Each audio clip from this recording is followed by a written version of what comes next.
Evangelho de nosso Senhor Jesus Cristo, conforme João capítulo 7, versículos 37 a 39, diz o seguinte: O último dia da festa era o mais importante. Naquele dia, Jesus se pôs de pé e disse bem alto: Se alguém tem sede, venha a mim e beba, como dizem as sagradas Escrituras. Rios de água viva vão jorrar do coração de quem crê em mim. Jesus estava falando a respeito do Espírito Santo, que aqueles que criam nele iriam receber. Essas pessoas não tinham recebido o Espírito porque Jesus ainda não havia voltado para a presença gloriosa de Deus. Até aqui a palavra do Senhor. Cantamos Aleluia. Aleluia, aleluia, aleluia, aleluia. Aleluia, aleluia, aleluia, aleluia. Que a graça e a paz do nosso Senhor Jesus Cristo, o amor de Deus e a comunhão do Espírito Santo estejam com cada um de nós hoje e sempre. Amém. A comunidade pode se assentar. Meus queridos irmãos e irmãs, hoje celebramos o dia de Pentecostes, dia da vinda do Espírito Santo sobre a igreja. Dia que a igreja ganha forma, ganha volume, ganha pessoas, através da pregação do Evangelho. Só que Pentecostes muitas vezes ele é lembrado como um dia em que o Espírito Santo veio sobre os discípulos, assim como nós lemos em Atos 2, e simplesmente nós voltamos a fechar a Bíblia e dizemos, vida que segue, ano que vem nós celebramos de novo o dia de Pentecostes, então é ano que vem que a gente volta a se preocupar de novo com o agir do Espírito Santo na nossa igreja. Será? Como é que nós estamos celebrando o Espírito Santo, a vinda do Espírito Santo em nossas vidas? Como é que nós estamos levando isso? Como é que nós estamos testemunhando Cristo para o mundo? Através das nossas atitudes. Será que nós estamos deixando o Espírito Santo agir em nossas vidas? Ou será que a gente tira o Espírito Santo apenas uma vez por ano, no dia de Pentecostes, que às vezes é final de maio, outras vezes é meados de junho, e assim vai. Aí celebramos, a gente decora a nossa igreja de vermelho, cantamos alguns hinos sobre o Espírito Santo, e depois o guardamos numa caixinha e o esquecemos de novo.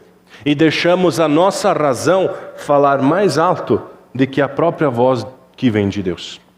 Como é que levamos a vida? E daí, pensando essa semana e vendo também na teologia luterana, como bons luteranos, nós cremos que o Espírito Santo ele atua através da palavra de Deus. Nós cremos nisso. O reformador Martim Lutero ele foi inspirado pelo Espírito Santo lá em 1517, quando fixou as 95 teses, também foi inspirado pelo Espírito Santo quando traduziu a Bíblia. E ele incentivava os seus fiéis, os seus membros, a ler a Bíblia. Por isso que ela foi traduzida, dos originais daquela época, do grego, do latim, do aramaico e alemão, para que o povo pudesse entender sobre a palavra de Deus. E na nossa compreensão é isso. O Espírito Santo ele fala através da palavra de Deus. Na teologia luterana. Agora, vivendo a fé luterana, é outro esquema. Aí a nossa Bíblia, ela não fala com nós porque ela está nas nossas casas como? Fechada. E ela está fechada. E eu sou um cara que entro e já vou dizendo, eu fico reparando nessas coisas. Se a Bíblia está aberta no Salmo 91, no Salmo 100, no Salmo 23, se ela só está ali, às vezes eu me deparo, o pastor está vindo, vou deixar a Bíblia. Claro, isso não é o contexto aqui, Até agora espero de não ver isso. Mas a gente percebe. E se a palavra de Deus, se o Espírito Santo fala com nós, através da palavra de Deus, ela está fechada. Como é que nós ouvimos a voz de Deus no nosso dia a dia? Como é que nós nos dizemos que somos cristãos luteranos, que somos movidos pelo Espírito Santo, mas nós não nos comunicamos com o que mais importa? Como é que nós vamos anunciar ao mundo o Evangelho se a gente deixa isso fechado? Se a gente não lê os Evangelhos? Se nós não meditamos em casa? Se a gente não estende ajuda para o nosso próximo? E daí eu digo mais, nós como bons luteranos, para você que nos assiste de casa também, nós somos muito bons em termos uma fé automática. Nós somos cristãos que se movem no automático. O que é isso? O missionário ficou louco? Não, uma fé automática. O que é essa fé automática? Eu sou batizado, eu sou confirmado, eu caso e depois eu volto para batizar, para confirmar, para casar os meus filhos e depois os meus filhos voltam para me sepultar. Se é que damos uma sepultura digna dentro da igreja para os nossos entes queridos. Essa fé automática, só que vai além. Às vezes eu estou no automático porque eu vou todo santo domingo no culto. Vou naquela hora. Eu dedico aquela hora, naquele domingo, para o culto. E eu vou lá. Eu sento meu bumbum numa cadeira confortável, que agora nossos bancos estão bons, aconchegantes, e eu assisto o culto por 1 hora. E eu fico assim. Se a pregação passar de 20 minutos, eu estou cronometrando, eu vou pegar o missionário lá na porta, eu vou falar para ele. E eu vou louvar, mas bem baixinho, para ninguém me escutar. Ou apenas eu assisto. Nós estamos acostumados a consumir apenas o culto. Eu venho no culto, faço o que eu tenho que fazer, minha oração silenciosa, acompanho os louvores, acompanho a leitura bíblica, de repente a única vez que nós ouvimos a palavra de Deus, a leitura da palavra é no culto. Aí nós tomamos a bênção, nós vamos embora, depois de ter tomado o cafezinho que está lá esperando para a gente, que a juventude preparou para nós hoje. Aí eu piso da porta para fora, eu volto a ser uma pessoa, eu saio desse automático e eu vivo a minha vida no mundo. E eu só volto na configuração do automático dentro da igreja. Daí na igreja eu sou cristão. Na igreja eu sou movido pelo Espírito Santo, mas eu estou no automático. E eu digo isso, gente, porque essa semana eu estava refletindo sobre a mensagem, lendo e vendo alguns autores também, outros teólogos, né, que a gente precisa buscar conhecimento de outras fontes, né, e deixar o Espírito Santo também moldar a mensagem. E eu estava me deparando com uma coisa. Não é só nós que estamos no automático. Em Atos 2 nós lemos o seguinte, logo no começo, os discípulos eles estavam aonde? Aonde que eles estavam? Em casa. Estavam todo mundo junto. Mas eles estavam como? Sentados. Os discípulos estavam em casa sentados.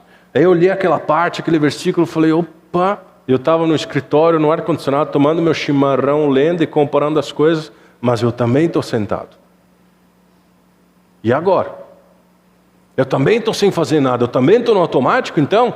Eu podia estar fazendo uma visita, eu podia estar falando com alguém, atendendo, ligando, fazendo alguma coisa, correndo atrás, incomodando o Jacó, nosso presidente, para a gente fazer alguma coisa. Mas eu estava ali sentado no ar-condicionado, bem de boa, lendo, em plena terça-feira, mateando, depois da academia, e aquilo me incomodou. Porque me fez perceber que nós andamos no automático diariamente, e daí a cabeça começa, e o Espírito Santo ele é bom, e ele vai mostrando, e daí depois fiquei me deparando assim, poxa vida, eu podia estar lá em casa com a Cris, tomando chimarrão com ela, de repente conversando e lendo a palavra junto com ela. A gente podia estar fazendo devocional juntos, aproveitando que as crianças não estavam em casa. Ou de tardinha a gente podia estar com as crianças, lendo alguma história, passando um tempo em família, mas não, estava lá no automático. E a gente não se depara. E daí a semana vai e daí a gente percebe assim, como estou no automático, eu prefiro passar 1 hora assistindo vídeos nesse bendito aparelho que nos ajuda e nos atrapalha ao mesmo tempo, do que dedicar 10 minutos lendo a palavra de Deus. E eu digo isso porque pega para mim também. Às vezes é muito fácil a gente perder 1 hora lá depois do almoço, lá ficar zapeando lá nas redes sociais, quando podia estar folheando a palavra, quando podia estar buscando, ouvindo a voz do Senhor nas entrelinhas das Bíblias que nós temos dentro de casa. Mas e daí, como é que nós saímos dessa inércia? Porque a vida ela começa automático e vai assim quando vê, passa 30 anos. Mas e daí, como é que nós saímos dessa inércia? Como é que a gente começa a fazer diferença na nossa vida de fé? A primeira coisa delas é tirar o Espírito Santo de dentro da caixinha que nós guardamos. Limpar os nossos ouvidos, passar um cotonete, tirar a cera e deixar o Espírito Santo falar, ouvir a voz de Deus, ler a palavra. Aquela hora que nós dedicamos no telefone, dedica só 50 minutos, os outros 10, vamos abrir, vamos ler a Bíblia. Vamos fazer de repente o Castelo Forte, que está lá parado também, tem alguns exemplares na secretaria. Pelo menos nós estamos meditando na palavra de Deus. Tirar um tempinho. Voltar a um tempo diário de oração. De repente, ao invés de zapear, tira 5 minutos. Já agradeceu a Deus por hoje, pelo dia? Obrigado, Senhor, porque eu acordei. Pode fazer de noite em casa. Obrigado, Senhor, pelo dia que Tu me deu. Mas tirar um tempo para agradecer, para orar. Participar mais da comunidade da fé, mais ativamente. Não deixar sempre as mesmas pessoas trabalhar e se envolver. Mas de repente se envolva também. Ninguém vai te negar. Ninguém vai dizer, não, você não pode. Toda ajuda é bem-vinda, é ou não é? Toda ajuda é bem-vinda. E a gente precisa renovar isso. E de repente você chega na igreja e você quer sair do automático e você está fazendo todos esses passos. O Espírito Santo está te incomodando. Porque quando nós buscamos Deus, Ele incomoda, Ele tira a gente da zona de conforto. Se a gente deixar. Então, supondo que nós estamos deixando o Espírito Santo trabalhar na nossa vida. Você chega na igreja, está tudo aberto, o ar-condicionado já está ligado, mas as velas estão desligadas, estão apagadas. Não espere o pastor acender as velas. Vá lá e acenda. Ninguém vai brigar com você porque a vela ficou acesa 1 hora antes do culto. Isso gera clima, gera atmosfera. A gente consegue se conectar melhor, porque as flores que a dona Érica todo domingo traz, elas já vão estar em cima do altar, esperando. E às vezes falta aquela luz, e de repente não tem muita gente na igreja, de repente esse é o momento que você consegue orar, consegue ter um tempo de oração com Deus. De repente você pode participar de algum ministério, participar do culto infantil, ser orientadora, que nós estamos precisando de mais gente, que as crianças estão vindo, e nós precisamos de mais pessoas. De repente você diz assim, olha, não tenho muita afinidade, mas posso começar a participar para aprender. De repente você jovem pode vir participar da juventude, ou participar um pouco mais dos cultos ativamente. Assim a gente sai do automático. Só que nesse automático que nós vivemos, é mais fácil nós vermos os defeitos da nossa comunidade de fé e dizer o que não presta na nossa igreja do que ver o que realmente é bom e funciona dentro da nossa comunidade. E daí quando chega um convite de uma pessoa diferente que diz assim, vamos lá no culto lá comigo na minha igreja, porque lá é top, cara, nós temos um louvorzão bom pra caramba, a estrutura de som é fenomenal, gastaram um monte de dinheiro, a iluminação ela é top, a palavra ela é 100%, e depois nós temos coffee break, essas coisas chique, e não sei o quê, e daí a gente vai, e a gente acaba gostando, porque vai lá, aquele louvor começa a tocar no teu coração, e o pastor fala um pouquinho mais, e começa a chorar, e a emoção toma conta de você. Só que como você está no automático, como você está acostumado no automático, você vai ver aquela igreja e vai dizer, nossa cara, que top, o Espírito Santo falou comigo. Eu chorei no culto, eu solucei nos louvores e na palavra. Na minha igreja não acontece isso. Aí você sai da igreja e começa a falar mal da igreja luterana. Porque os louvores lá não tocam o meu coração.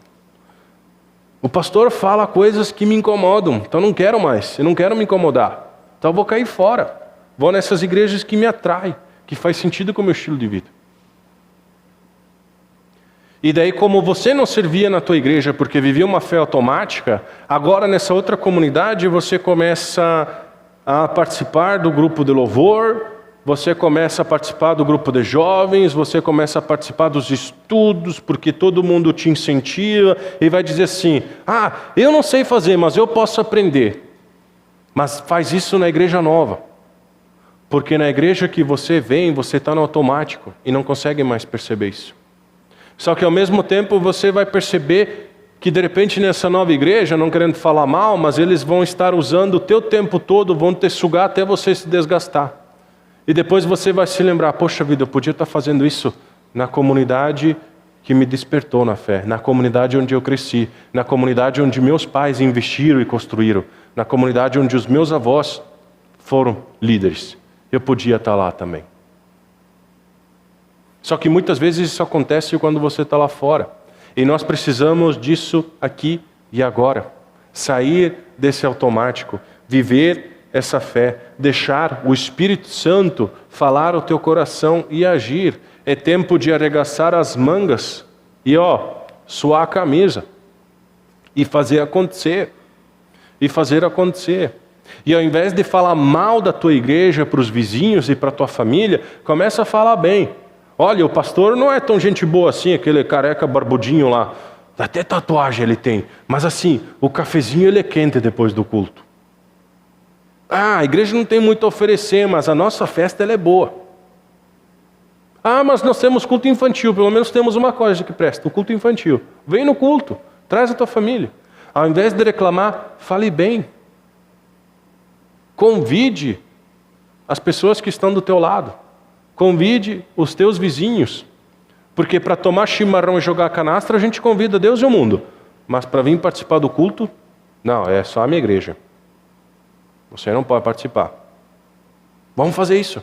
Vamos sair dessa inércia. Vamos sair desse automático. Vamos tirar a poeira da nossa Bíblia e vamos começar a ler ela. Vamos deixar o Espírito Santo nos moldar, nos transformar. E que a gente possa, de fato, agir e ser moldados por isso. E eu quero terminar dizendo que o mundo, ele não precisa de uma igreja cheia de pessoas com um monte de atrações. O mundo não está precisando disso. O mundo não precisa de uma comunidade que tem 5.000 pessoas participando do culto, onde tem 300 grupos, microgrupos, onde tem estudo bíblico diariamente, onde temos culto na segunda, na terça, na quarta, onde tem um monte de coisa. O mundo não precisa disso. Não precisamos disso. O mundo precisa de uma igreja viva, uma igreja que esteja engajada no anúncio do Evangelho. Uma igreja que é movida pelo Espírito Santo. É disso que a nossa sociedade precisa. E nós, como igreja luterana, que completamos 50 anos de história aqui em Água Boa, está na hora da gente arregaçar nossas mangas e botar para quebrar. E botar para quebrar. Sermos referência na nossa sociedade. Porque nós temos muitas coisas boas para nos oferecer. Só que nós vivemos no automático. A gente precisa sair disso. A gente precisa abrir as portas da nossa igreja e ir atrás das pessoas que não estão mais sentadas no nosso meio. Isso não é só tarefa do pastor, mas é tarefa de todo mundo. De todo mundo aqui. É sair dessa inércia e aproveitar a nova onda e dizer assim: vamos lá. Nosso grupo de jovens está aqui hoje. Vocês foram cumprimentados por eles. Ele está acontecendo. Ele está acontecendo. E nós fomos jogar a vôlei e nós estávamos em 14. O nosso culto infantil ele está acontecendo. Nos outros domingos, a nossa presença de 13 a 15 crianças no culto. Hoje está menor, final de mês eu entendo, está todo mundo viajando. Mas a gente está tendo vida na nossa comunidade. A oase ela acontece a cada 15 dias e você pode vir participar da oase. Não é só as mulheres de mais idade que participam. Mas se você tem vontade e disposição, vem participar conosco. Ninguém vai te proibir. O presbitério precisa de ajuda, nós precisamos de liderança, né, Jacó? A gente não vai negar isso. Pode vir participar. Pode participar. É começar a engrenar na vida da comunidade e nos tornarmos uma igreja viva que anuncia o Evangelho na nossa cidade. É isso que nós precisamos. Porque o Espírito Santo ele ainda sopra. Ele não parou lá em Pentecostes. Ele não parou lá. Ele continua e está conosco até hoje. E nos move, nos capacita e nos faz seguir em frente. E Ele nos chama a sairmos daqui e não levar uma mensagem simples apenas, mas levar o fogo da vitória que vem da cruz de Cristo para as outras pessoas. Anunciar as maravilhas que o Senhor tem feito por nós. Que possamos, de fato, sermos moldados e possamos agir no Espírito Santo. Amém?